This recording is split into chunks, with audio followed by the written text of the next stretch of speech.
Hello everyone, আবারও চলে আসলাম একটা মিনি ব্লগ নিয়ে।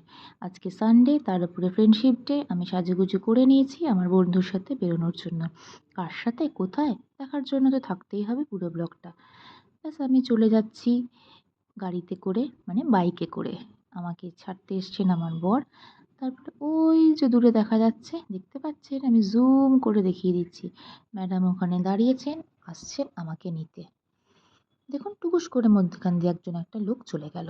কি জ্বালা বলুন, পুরো ভিডিওটাই নষ্ট করে দিল। ব্যাস তারপরে আমরা হেলমেট টেলমেট পরে রেডি হয়ে নিলাম যাওয়ার উদ্দেশ্যে। স্কুটি নিয়ে যাচ্ছি আজকে আমরা দুজন। এর আগেও আমি ওর সাথে স্কুটিতে বেরিয়েছি, কিন্তু এতটা দূরে এই প্রথম আমি যাচ্ছি। একটু একটু ভয় ভয় করছিল, কিন্তু ঠিক আছে, সে ভালোই চালায়, তার উপর আমার পুরো বিশ্বাস আছে। তারপর আমরা চলে যাচ্ছি। কোথায় যাচ্ছি? দাঁড়ান দাঁড়ান, জানবেন তো অবশ্যই। তার আগে আমার পুরো ব্লগটা দেখুন, তবে না জানবেন। আচ্ছা ঠিক আছে, পুরো ব্লগটা নাই বা দেখলেন, মাঝখানেই আমি জানিয়ে দেব। গাড়িতে বসে বসে আমরা দুজন রিল করে যাচ্ছি। আমাকে বলছে যে গাড়ি চালায় সে কোনো এক্সপ্রেশন দিতেই পারে না। তো সেটা তো সত্যি কথাই, গাড়িতে বসে বসে কি আর রিল করলে কি আর এক্সপ্রেশন দেওয়া যায়? কোনো এক্সপ্রেশনই দেওয়া যায় না। তারপর আবার একটু রাস্তার ভিডিও করছি। এই জায়গাটায় যারা থাকেন তারা কিন্তু এই রাস্তাটা দেখলেই চিনতে পারবেন। দেখুন তো কারা কারা চিনতে পারলেন, আমাকে একটু কমেন্ট করে জানাবেন যে কারা কারা চিনতে পারলেন। দেখুন কি সুন্দর আজকের ভিউটা লাগছে, বেশ ভালো লাগছে, সুন্দর লাগছে। আমাকে বলেই যাচ্ছে ভিডিও কর ভিডিও কর। ম্যাডাম গাড়ি চালাবেন কি, ভিডিও করাতেই তার মন। আচ্ছা আচ্ছা, এতক্ষণ ধরে কথা বলছি, দেখুন কি জ্যাম রাস্তায়। দেখতে পাচ্ছেন ওই লুকিং গ্লাস দিয়ে আমাকে দেখা যাচ্ছে। তাহলে বলুন যে আমার সাথে আমার এই বান্ধবীটাকে কি আপনারা চিনতে পারলেন? ও কিন্তু একটা পরিচিত মুখ ফেসবুকে। অনেক ফটো দিই আমরা একসাথে। মাঝখানে কিছুদিন গ্যাপ গেছে, আমরা আজকে অনেক দিন বাদে বেরোলাম। আমাকে অনেক দিন থেকেই বলছে বেরোনোর কথা, কিন্তু আমারই আর হয়ে উঠছিল না বেরোনোর জন্য। এই যে চলে এসেছি আমরা স্টার মলে। আমাদের কিছুটা সময় কাটানোর জন্য এটা একদমই আদর্শ একটা জায়গা। বাড়ি থেকে একটু দূরে হলেও বেশ ভালোই লাগে। এখানে এসে আমরা নিজেদের মতো করে ফটো তুলি, ভিডিও করি। বেশ ভালো লাগে, বেশ ভালো সুন্দর করে কাটাই আমরা দিনটা। তো যাই হোক, আমরা গাড়ি টাড়ি রেখে ঢুকে পড়লাম স্টার মলে। তো ম্যাডাম বললেন যে না, চলো একটু বাইরে বেরিয়ে আগে একটু ফটো মটো তুলে নিই। তারপরে ম্যাডাম ঢুকলেন, সেই ভিডিও আমাকে করতে হলো। তারপরে আমি ঢুকলাম, সেই ভিডিওটা ম্যাডাম করলো। তা বলুন ঢুকবো, সেই ভিডিওটা করবো না তাই কখনো হয়? তারপরে আর কি, তারপরে এক্সিলেটর দিয়ে উপরে উঠে যাচ্ছি, সেই ভিডিওটাও করতে হলো। করেছি। আমাদের এই ভিডিও করার চক্করে অনেকেই একটু অতিষ্ঠ হয়ে যাচ্ছিল। তাতে হোক না, তাতে আমার কি? আমি তো আমার ভিডিও করেছি, তাহলেই হবে। তো যাই হোক, বেশ ভালো কিন্তু একটা দিন কাটালাম আমরা। বেশ সুন্দরভাবে আমরা আজকের এই দিনটা কাটাচ্ছি। তারপরে ম্যাডাম চলে গেলেন একটা মোবাইলের খাপের দোকানে। তার মোবাইলের খাপটা ভালো আছে, কিন্তু তাও তার একটা খাপ কেনা চাই। তো তিনি মোবাইলের খাপ কিনছেন।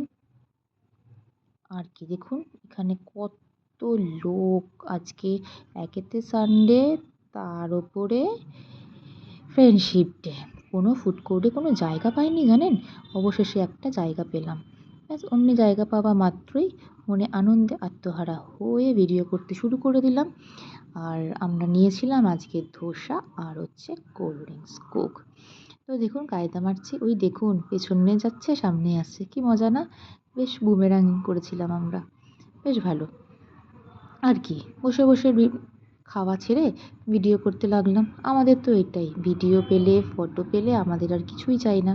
দুই পাগলি আমরা এরমই করতে থাকি। তারপরে বেশ একটা কথোপকথন হচ্ছিল, কিন্তু এই কথোপকথনটা আপনাদের শোনাতে পারলাম না জানেন, কারণ এত ভয়েস এসছে, এত তারপরে তো আবার পড়ে যাবে কপিরাইট, সেই একটা সমস্যা থাকে। ব্যাস তারপরে খেয়ে দিয়ে ফুড কোর্ট থেকে বেরিয়ে গেলাম। বেরোনোর পরে ম্যাডাম আবার বললেন আবার একটা রিলস কর। তো আবার একটা রিলস করলাম। এই করে করেই আজকে আমরা কাটালাম, রিলস, ভিডিওস, ফটোস, এই নিয়েই আমাদের আজকের সন্ধেটা বেশ ভালোভাবে কাটলো। তারপরে আবার আমরা হাঁটি হাঁটি পা করে চলে আসলাম একটা স্টোরে। সেখানে ম্যাডাম কী সব কিনছেন, তার কেনাকাটা আর শেষই হচ্ছে না, যাই দেখছে তাই বলছে সে কিনবে। তো ভালো কথা, কিনছে। বলছে আমি কিনছি আর তুই ভিডিও কর। আমি বলি যে হ্যাঁ তুই কেন আর আমি ভিডিও করি। আর কি করব, সে কিনেই যাচ্ছে আর আমি মাঝখানে ভিডিও করে যাচ্ছি। ভিডিও করতে করতে কায়দা মারতে মারতে চলে আসলাম লাইনে। সে লাইনে দাঁড়ালো। লাইনে দাঁড়ানোর পরে তার হঠাৎ করে মনে পড়লো যে না, আরও কিছু কেনা বাকি আছে। দেখুন মুখটা দেখেই মনে হচ্ছে না যে মনোপ্লুত হয়নি। তারপরে আমাকে লাইনে দাঁড় করিয়ে দিয়ে সে চলে গেল আবার কেনাকাটা করতে। উফ! ওর কেনা যেন আর শেষই হচ্ছে না। এত যে কি কিনছে ভগবান জানে। কিনে কিটে ওই যে আসছেন। মনে হচ্ছে মুখ দেখে মনে হচ্ছে কিছু বোধহয় মনোপ্লুত হয়নি, পায়নি বোধহয় কিছু মনোপ্লুত, তাই আবার চলে যাচ্ছে। না, সে অবশেষে দাঁড়িয়ে পড়েছে কাউন্টারের সামনে। ব্যাস জিনিসপত্র কিনে এখন ব্যাগে ঢোকানোর পালা। আমাকে আবার বলছে এই বিস্কুটটা কিন্তু নিস তুই। তারপরে জিনিসপত্র গুছিয়ে বিল নিয়ে আমরা টাটা বলে বেরিয়ে পড়লাম স্টার মলকে। স্টার মল থেকে আমরা বেরিয়ে স্কুটিতে করে রওনা দিলাম কোথায় আর কোথায়, যে যার বাড়ির উদ্দেশ্যে। বেশ সুন্দর আজকের দিনটা কাটালাম। অনেক দিনের আমাদের ইচ্ছা ছিল আমরা এরমভাবে স্কুটি নিয়ে বেরোবো, তো আজকে সেই ইচ্ছাটা পূর্ণ হয়ে গেল। ব্যাস রাস্তা দিয়ে যাচ্ছি আর ম্যাডাম আমাকে বলেই যাচ্ছেন ভিডিও কর ভিডিও কর। আর কি, ওর জ্বালায় অতিষ্ঠ হয়ে ভিডিও করতেই হচ্ছে। ভিডিও করে যাচ্ছি, ও স্কুটিও চালিয়ে যাচ্ছে। ব্যাস আমাকে নামিয়ে দিয়ে টাটা বলে সে বেরিয়ে গেল আর আমিও বাড়িতে চলে আসলাম। তো আজকের ভিডিওটা তোমাদের কেমন লাগলো অবশ্যই কিন্তু কমেন্ট করে জানিও। ভালো থেকো, সুস্থ, টাটা।